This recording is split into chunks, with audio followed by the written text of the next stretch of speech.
First phase in the JSP life cycle is translation phase. JSP file जो है पहले जावा servlet में convert की जाती है, और ये वाला काम कौन करता है? Web server. कोई भी वेब सर्वर ले लीजिए, for example Tomcat. So the JSP file is converted into a Java servlet by the web server like Tomcat. All the JSP code जैसे कि HTML, Java and JSP tags is translated into equivalent Java code. The output of this phase is a dot Java file. इस phase का जो output होता है वो dot Java file के रूप में होता है। जेएसपी ईजियर टू राइट है as compare to servlet. Servlet से कंपैरिजन में देखें तो जेएसपी को लिखना आसान होता है। The translation happens only once unless the JSP file is modified. और ट्रांसलेशन सिर्फ एक बार ही होता है, अनटिल अनलेस जेएसपी को हम मॉडिफाई कर रहे हैं, फाइल को मॉडिफाई कर रहे हैं। Then the next phase comes and that is compilation phase. जो जनरेटेड सर्वलेट जावा फाइल है उसको कंपाइल करते हैं डॉट क्लास फाइल में, यानी कि बाइट कोड में कन्वर्ट करते हैं। और जो ये काम है वो वेब कंटेनर करता है। Compiled dot class file executable होती है बाय जेवीएम, लेकिन जावा कोड कंपाइल हो जाना चाहिए बिफोर रनिंग इट। अगर यहाँ पर कोई सिंटैक्स ऑफ कंपाइलेशन एरर आता है आपके जेएसपी में, तो फिर वो इस फेज में डिटेक्ट कर लिया जाएगा, that is compilation phase. Then class loading. The compiled class file is loaded into memory by the class loader. जो compiled dot class file है वो memory में लोड की जाती है by class loader. इस पॉइंट पर JSP जो कन्वर्टेड सर्वलेट है वो एग्जीक्यूट होने के लिए रेडी होता है।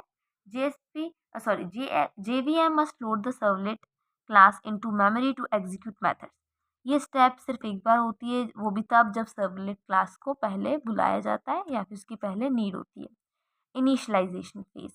Web container calls the JSP init method to perform initial setup task.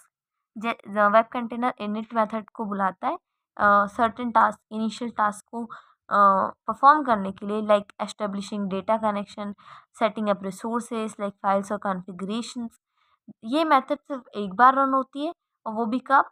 Right after the servlet class is loaded. ठीक है। Then the fifth point is request processing phase.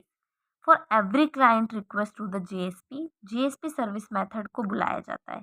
ये मेथड इनकमिंग रिक्वेस्ट को handle करती है, like HTTP servlet request जो है वो incoming request को हैंडल करेगी और सेंड करेगी रिस्पॉन्सेज को through HTTP servlet response.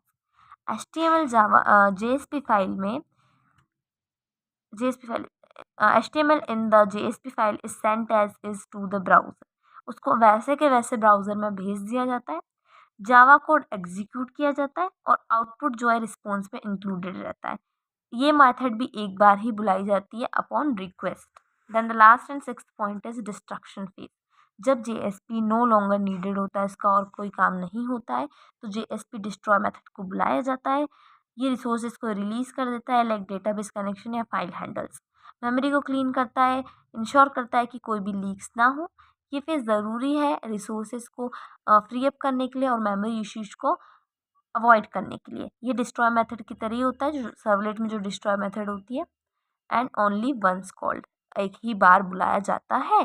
That was the description और detailed explanation of JSP life cycle. Thank you.